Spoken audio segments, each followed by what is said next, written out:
Milwaukee Public Schools spent more than $1 million on a fleet of new vans, but after more than a year, they still haven't used them. Our AJ Byatt-Poor went digging through months of communications and asked district leaders what the plan is for those vehicles. We're on Milwaukee's south side, near the intersection of 20th and Oklahoma. This nondescript lot is where Milwaukee Public Schools has been storing 20 Chrysler Pacifica hybrid vans. They've been there, unused, for months.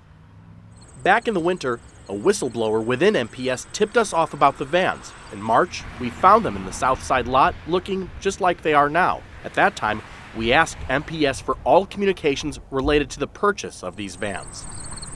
For nearly 5 months, crickets. Then, last month, the district eventually provided more than 2 years' worth of emails. In the summer of 2023, MPS Transportation Director David Feferick notes an item released to leasing vans passed the school board vote that June, and the district was waiting for the lease agreement to be signed. That leasing deal called for MPS to pay in advance for 60-month prepayment plans totaling $1.25 million. MPS got that invoice for the vans in June of 2024. Where did the money come from? They were granted the grant money, so I went and found out, and the grant money is for our students with homeless needs in routing, so we'll be using them for that. New MPS Superintendent Brenda Caselius confirms the district bought the vans with some of the nearly $800 million it received in federal aid related to the COVID-19 pandemic.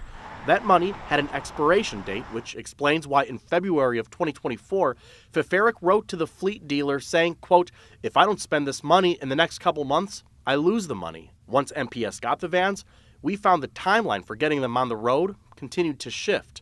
This past March, the board questioned what was happening with the vans, and Feferick said there are 2 reasons for the delay: insurance and a contract with drivers. He went on to say, quote, "The plan is to have these vehicles ready and begin usage with contractors only shortly after spring break. Instead, it's September of 2025, and the vans are still sitting in the lot." My understanding is that they're routed and they should be going around, so I would expect immediately they'll be getting used. Do you have any concerns about why they weren't put to use sooner? I can't speak to what was happening earlier, but when I found out we had 20 vans, I had great ideas for how they could be used. Caselius insists once the district updates its list of homeless students, the vans will finally go out to give them rides to and from school. So in Wisconsin, the enrollment count for school districts is based on attendance the 3rd Friday of September. Of course, that's 2 weeks from tomorrow. Caselia says that student count will determine ultimately where the vans are sent. All right, now those emails mentioned insurance and contracts as the reasons those vans aren't being used. Right. Why? What does that mean? The transportation director says in those emails, MPS tried to have an insurance deal where the vans are insured by the district for the times they're not moving. Then a contractor supplying drivers would insure the times when the vans are on the road. Getting that kind of insurance deal has proven to be a challenge. Well, hopefully, like the superintendent said, those vans will be on the road soon.